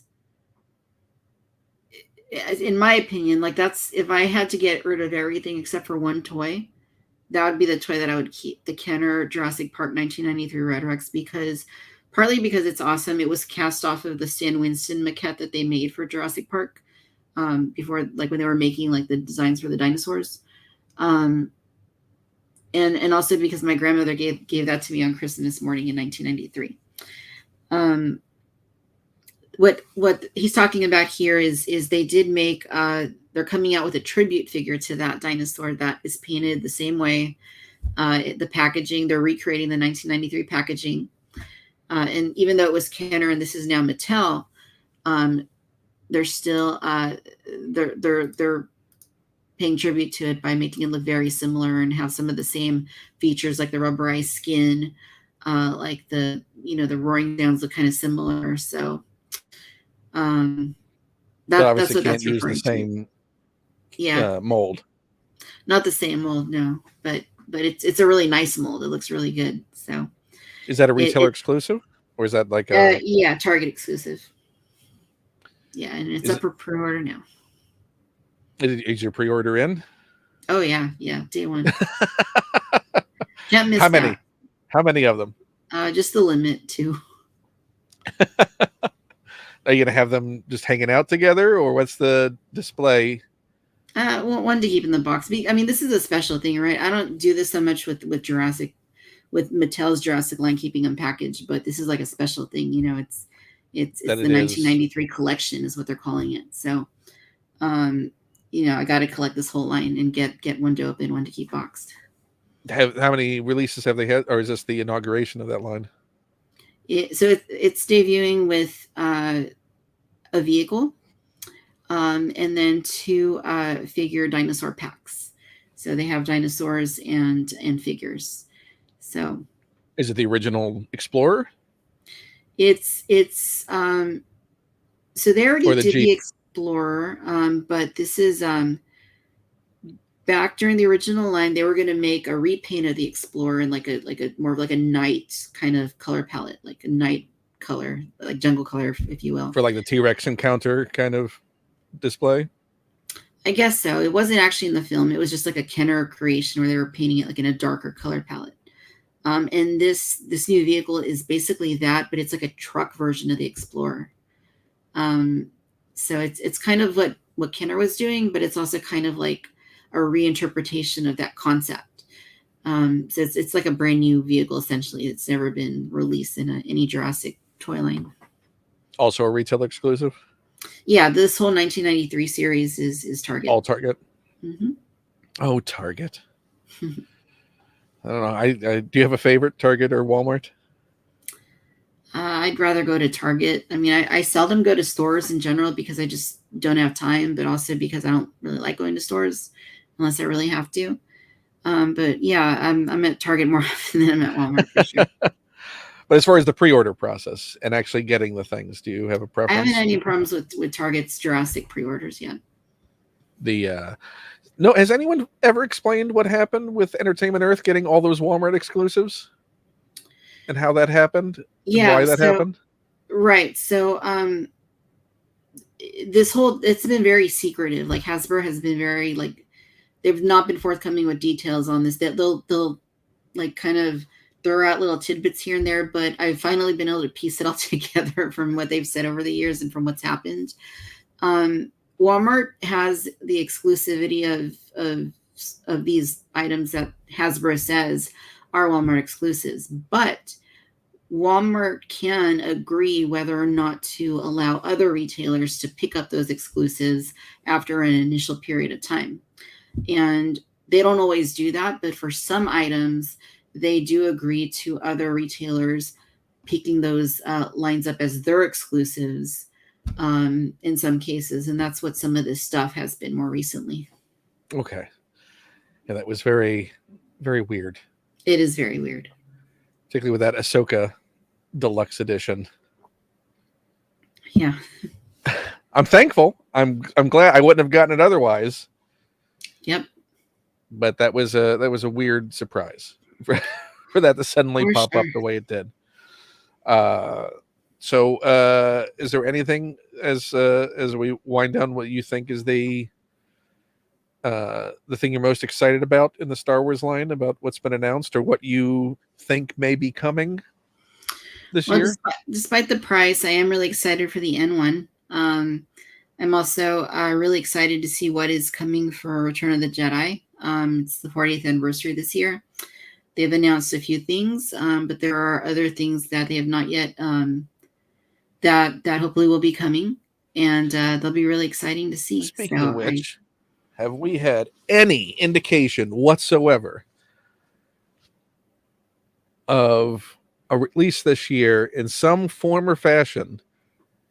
Because the idea that I had to chase this down, that this was never available in any easy to obtain fashion in the vintage collection, the modern line, is ridiculous.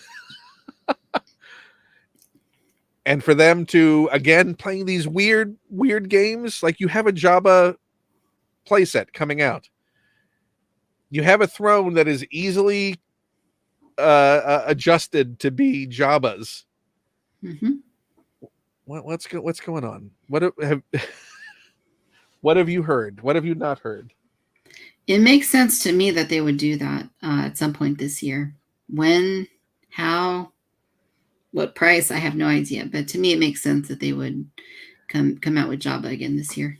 I mean, the fact that it's not just expensive, but there aren't many of them out there floating loose to even purchase on the secondhand market. Mm-hmm.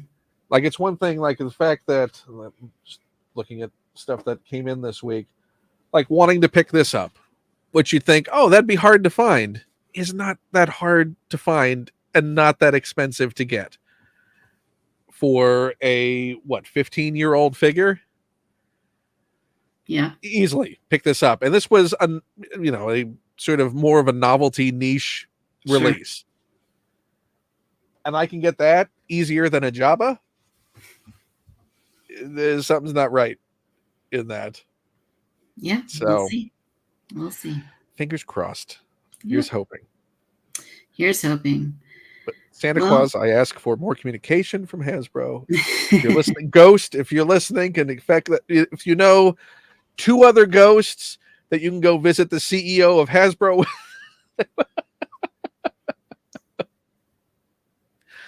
Make it a happy holidays for all of us. Yeah, make it a great year for all of us. Yeah. More stuff, more toys, more collectibles, because that's what we need, right? It's all we need is more fun. Toys to fill our... I just want to have fun with them. That's all. That's what it's about. I don't want to be aggravated by a cruel toy announcement. Yeah, at the end of the day, that's what it's about. If you're not having fun in this hobby, then it's probably time to step back and reassess. But as long as it's fun, as long as it's still filling you with joy and imagination and giving you that outlet to express yourself, then that's what we want more of. Find the thing that can make it fun for you again. Yeah. There's plenty of options. Here's what it means spending too much on eBay. Plenty of options, plenty of companies, plenty of scales. There's something for everybody. Or there's everything for somebody. There's every something for Betty, buddy. Happy holidays, everyone. This has been thank you for having me on. I enjoyed this immensely, and enjoy watching the show when it happens as well. And I've been enjoying listening to your recap of that 30th anniversary line. Yeah, no, thank you, Ken. I really appreciate you being on the show. It's been a blast. I've had a lot of fun. We've had we've had some really great topics to discuss. So thank you. And yeah, we'll continue with that 30th anniversary retrospective very soon. I have 2 more episodes focusing on that line that will be coming very soon.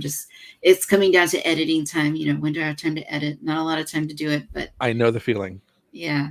And, podcasts can be very time intensive to edit. So it's been a very expensive podcast to listen to because it reminds me of all the things that I would like to get, including this arrived just the other day. Nice. So, and did you see the short that I did? Do you have one of those Toys R Us promotional wheels? Did you see I posted a short? I do. It took me a second to. Oh yes, that was a wonderful thing to find. Yes. That existed, and also a horrible thing to find, to be able to see all those things that I still need to get. Yeah, that was a great toy line for sure. Crazy. It's been how many years now? 16 this year, right?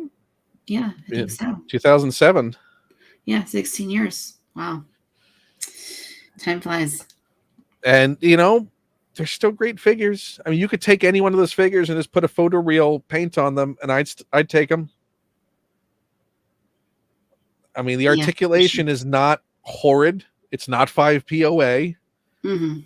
There's stuff that we haven't seen since. Yeah. Take advantage of us, Hasbro. Just give us the bare minimum re-release just to get these things back out there. For sure. Fingers Hopefully crossed. they listen to us. It would be the smart thing to do. It would be easy money is what it would be for the money sitting just on like the table. Billy Joel sang. For sure. Well, thank you, Ken. Thanks to everybody in the chat who's been hanging out with us, everyone who's been watching. We really appreciate you, and we'll be back next week for another episode of Cantina Social Hour. Until then, Ken, where can our viewers go to look you up on the internet? At Ken Plume on Twitter. Ken Plume is the YouTube page that has the Force 5 episodes, including your wonderful episode, which I know one of our viewers right now is going to go check out. So you all should. And those are the main parts. TikTok at Ken Plume, Insta Ken Plume on Instagram. I post photos and pictures and podcasts and fun things and conversations with wonderful people like Victoria. So yeah, all those places. Awesome. Love it. All great places. So everybody certainly go and check out Ken if you haven't already. And yeah, we'll see you guys next week. Be well, be safe. And Ken, let's do this again sometime. Happy to do so. Bye. Right. Bye, everybody. May the force be with you.